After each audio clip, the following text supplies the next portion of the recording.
घोर अंधकार है वो दुष्ट लोगों के ऊपर छा जाएगा। The wicked will be consumed by the darkness. चलिए एक वचन पढ़ते हैं, यशायाह अध्याय 60 वचन 1 और 2 को।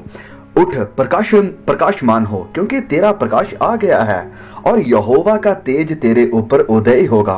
देख, पृथ्वी पर तो अंधियारा और राज्य राज्य के लोगों पर घोर अंधकार छाया हुआ है, परंतु तेरे ऊपर यहोवा का उदय होगा और उसका तेज तुझ पर प्रकट होगा। अब ये जो वचन अभी हमने पढ़े, यहाँ पर से सबसे पहले जो हमें देखने को मिल रहा है वो देखने को ये मिल रहा है कि खुदावंद मसीह यीशु और उसके लोग जयवंत हैं, वो प्रकाश में हैं और वो खुदा के साथ हैं। और ये एक वही ऐसा ही सिमिलर विजन या दर्शन है जो कि अंतिम समय की किताब लिखते हुए संत यूहन्ना ने भी देखा था। भले ही इन दोनों के बीच में बहुत सारे सालों का गैप है, लेकिन जो इनका विजन है, जो प्रोफेसी है, वो बिल्कुल एग्जैक्टली सेम ही है। प्रकाशित वाक्य 21 और 22 का जो दर्शन है संत यूहन्ना का, वो बिल्कुल ऐसा ही है। और उसमें वो क्या देखता है कि एक नया यरूशलेम है। ये एक ऐसी जगह है जहां पर ना रोना होगा, ना कभी दुख होगा, ना कोई गम होगा। वहां पर हमेशा का आनंद होगा और हमेशा की शांति होगी। कई लोगों को लगता है कि जो स्वर्ग है वो बोरिंग होगा। नहीं नहीं नहीं नहीं नहीं, वो हमेशा का आनंद होगा। और इसी के साथ साथ ये जो भविष्यवाणियां हैं वो उनके बारे में भी बताती हैं जो लगातार अंधकार में चलने का फैसला लेते हैं, जो कहते हैं कि हमें रोशनी नहीं चाहिए, हमें अंधकार पसंद है। और जिन्हें अंधकार पसंद है, जो अंधकार में चलने का फैसला लेते हैं, उनके लिए फिर खुदा की चेतावनी है जो हमें यहाँ इस वचन में देखने को मिलती है।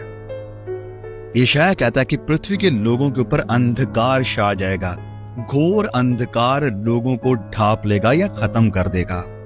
वचन में एक लिखा है कि सूर्य अपना प्रकाश ना देगा, चांद की रोशनी जाती रहेगी, लेकिन सूर्य उदय होगा उन लोगों के ऊपर जो खुदा का भय मानने वाले हैं, जो परमेश्वर के लोग हैं, जो कलीसिया है, खुदा की दुल्हन है।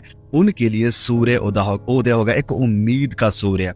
उनके लिए रोशनी आएगी, खुदावन मसीह यीशु की रोशनी, क्योंकि वचन कहता है कि मेमना ही वहां का सूर्य है। हम एग्जैक्ट साल, एग्जैक्ट दिन नहीं जानते हैं कि खुदावन मसीह यीशु का आगमन कब होगा, लेकिन हाँ, हमें एक काम जरूर करना चाहिए कि हमें उसके लिए हमेशा तैयार रहना चाहिए। कैसे? प्रभु की मर्जी को पूरा करते हुए, हर पाप के ऊपर जयवंत होकर और हर एक प्रलोभन यानी टेम्पटेशन जो शैतान की ओर से आती है उसका सामना करते हुए। आज नहीं तो कल वो आखिरी तुरी फूंकी जाएगी और जो प्रभु की तरफ हैं, जो खुदा की साइड पर हैं, जो वफादार हैं मसीही के साथ, उनके लिए तो सूर्य उदय होगा जो उम्मीद का सूर्य है। लेकिन जो उससे दूर हैं, गुनाह में हैं, उनके ऊपर अंधकार छाया जाएगा, बिल्कुल उन्हीं लोगों की तरह जो मिस्र में थे। मिस्रियों के ऊपर अंधकार छा गया, लेकिन खुदा के लोगों के ऊपर रोशनी थी।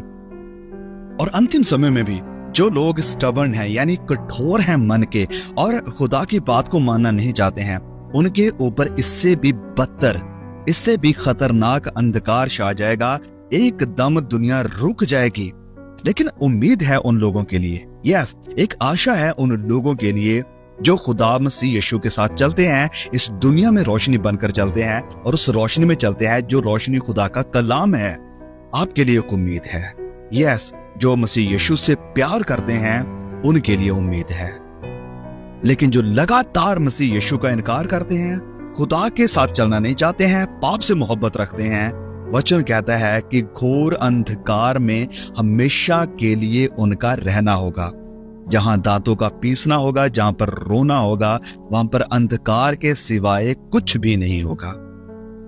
सो मेरे प्रिय भाइयों और बहनों, आप जिस आवाज को सुन रहे हैं, ये आपके लिए चेतावनी है कि क्या आप हमेशा की रोशनी में रहना चाहते हैं जहां पर आनंद है, सुकून है, या फिर आप हमेशा के अंधकार में रहना चाहते हैं जहां पर रोना और दांतों का पीसना है।